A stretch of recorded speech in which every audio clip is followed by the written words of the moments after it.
Heavy খাওয়া দাওয়ার পরে ধরো মাছ মাংস, তারপর তোমার মিষ্টি, অনেক ভ্যারাইটির আইটেম যখন হয় তখন মনে হয় না যে একটু চাটনি পেলে ভালো হয়, বেশ মুখটা ছেড়ে যাবে। এটা চাটনি নয়, অ্যাকচুয়াল টকের রেসিপি। এটা আমি যে তোমাদের বললাম আমার ঠাকুমার টকের রেসিপি, তো সেটা আমি তোমাদের সঙ্গে শেয়ার করছি। কালো সর্ষে আর শুকনো লঙ্কা, সামান্য একটু সর্ষের তেল দিয়ে গরম তেলের মধ্যে দিয়ে দিতে হবে। ফোড়নটা যখন একটু চড়বড় করবে, মানে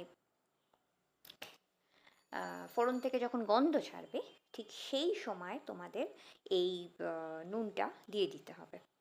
তো নুনটা তোমাদের আমের পরিমাণ ওয়াইজ দেবে, যেরকম তোমরা কতটা আম নিয়েছো তার উপর। আর হলুদ কিন্তু এতটা নয়, হলুদ কিন্তু সামান্য দিতে হবে। আর আমের পরিমাণটা তোমাদের হিসাব ওয়াইজ। তবে আমটা একটু ছোট ছোট করে কাটবে, মানে ছোট কচি আম হলে কিন্তু বেশ জিনিসটা ভালো হয়। তো এরপরে যথারীতি এর মধ্যে জলটা দিয়ে দেবে। জলটা একটু পরিমাণ মতো দেবে।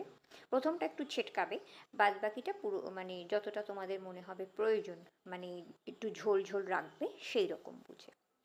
আর তারপরে যথারীতি আমগুলো দেখো যেরকম আমি কেটেছি তোমাদেরকে দেখাচ্ছি, এই যে যখন আমি দেবো দেখতেই পাবে, তো সেই রকম ধরনের দিয়ে দেবে।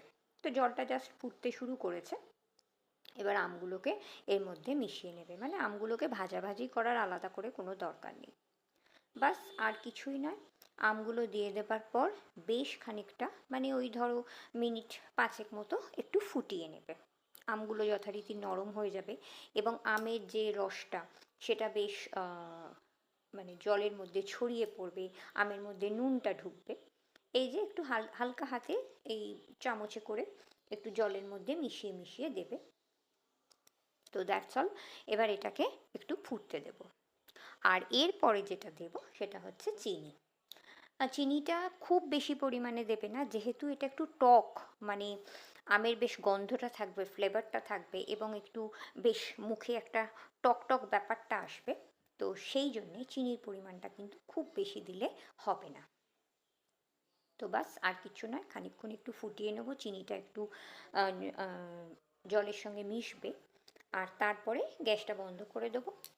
এটা খাবার পরে মানে মুখটা একদম সুন্দরভাবে ছেড়ে যায়, মনে হয় না কিছু একটা খাবার পেলে মুখটা একটু বেশ অন্যরকম লাগে। তো অবশ্যই বাড়িতে বানিয়ে দেখো, আশা করি তোমাদের ভালো লাগবে।